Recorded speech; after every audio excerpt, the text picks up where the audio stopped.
This video demonstrates the basics of a hand and wrist exam, including look, feel, and move. We'll start with inspection.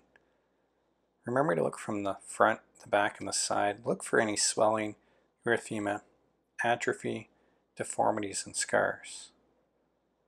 This will include looking not just at the hand and wrist, but down into the phalanx, including the interphalangeal joints, looking for any deformities. In addition, anteriorly, you can look for any scars such as from carpal tunnel surgery. Here you can see the first dorsal compartment to see if there's any swelling that could be due to decurving stenosynovitis. From palpation, once again you're going to be systematic. The first dorsal compartment, the anatomical stuff box, the CMC joint, the MCP joint, and the interphalangeal joints of each digit sequentially.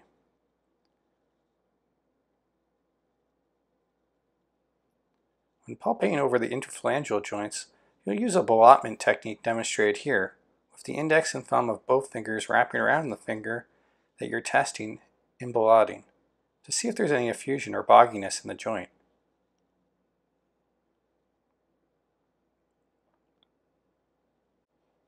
Posteriorly, you'll palpate over the radial styloid, the distal radial ulnar joint, or the drudge, as well as the ulnar styloid. There's a relationship between the drudge and the middle of the hand, where you can come off the drudge, go distally and feel the lunate, then the capitate, then the third metacarpal. You'll then palpate over all the carpal and metacarpal bones. Anteriorly, you can feel the distal flexor tendons, as well as the carpal bones and carpal tunnel. Make your way over to the hamate. Place your interphalangeal joint on the edge of the side of the hand. You can then palpate with your thumb over the hook of the hamate.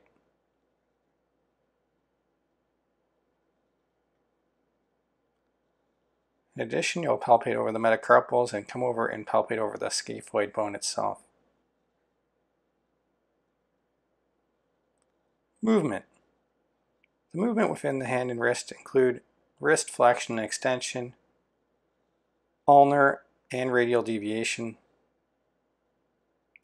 finger flexion and extension, thumb extension, finger abduction, as well as pronation and supination of the forearms and wrist, making a fist, as well as thumb extension and flexion, and thumb abduction and adduction. Please refer to our other videos for the special test of the wrist and hand exam.